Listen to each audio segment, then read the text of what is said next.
have made it my mission to address grievances in dealing with our nature and environmental protection, to actively tackle them myself. Even though it looks picturesque here from the shore of the Greek island of Ithaca, beneath the surface, the oceans are struggling with enormous pollution. That's why I'm meeting with Veronika Mikos from Healthy Seas, who strives to combat this issue. Healthy Seas is connecting marine protection to circular economy with the help of divers and fishermen recovering fishing nets. And thanks to our partners, these nets will become new products, carpet, socks, swimwear, or car mats. Okay, wow, that sounds great. Tell me, what is your mission? What is your task? So we are focusing on ghost nets, which are accidentally lost or abandoned fishing nets in the seas, killing and catching marine life. And these ghost nets are plastic waste, which doesn't biodegrade. So with the help of divers and fishermen, we organize the collection, and these fishing nets becomes nylon yarn and new products. But with all this pollution in the ocean, do you think the work of Healthy Seas can really make a difference here? We cannot save the world alone, but we really want others to inspire to follow. So we do the best we can. So you're about to enforce all your power to your project here in Ithaca. Why is Ithaca so important for you? Why did you came back to that island?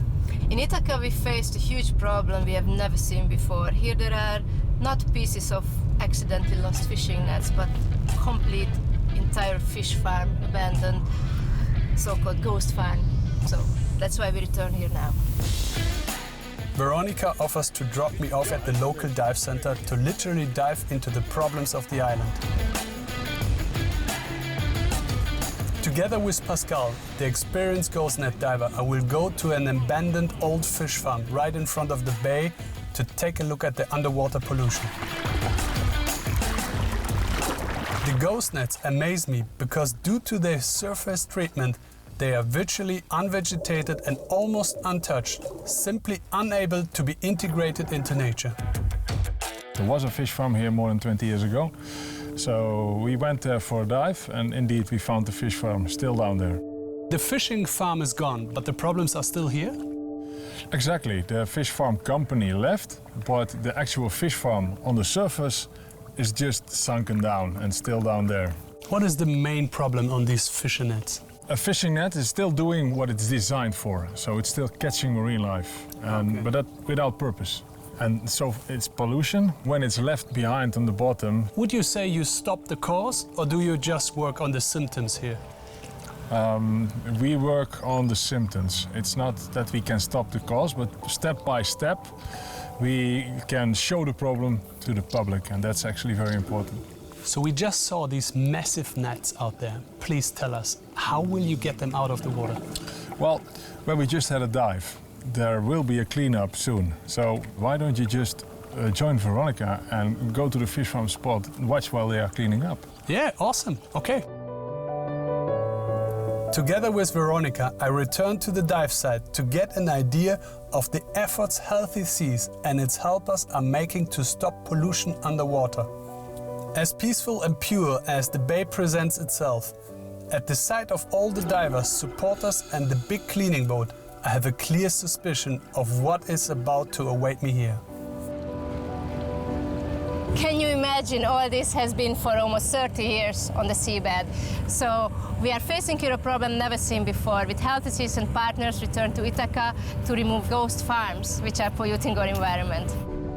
Several organizations are working together here, so ghost diving, 20 volunteer divers, all together with locals, the local fishermen community, NLEA, our partners, which is a fishery school in Greece. They all work together under the auspice of the Ministry of Environment and the Ministry of Shipping. So we really managed to bring together partners from different sectors to make this project happen. Okay, great. And what happened to all these nets after you have pulled it out from the sea?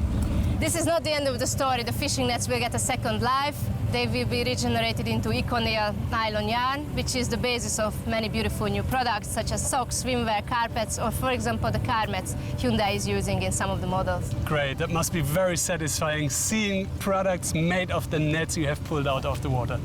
Also, being able to connect to the public this way, raise awareness, and the products are the messengers in a way. Great. Thank you so much helping our environment, Veronika. Great. Thank you for joining.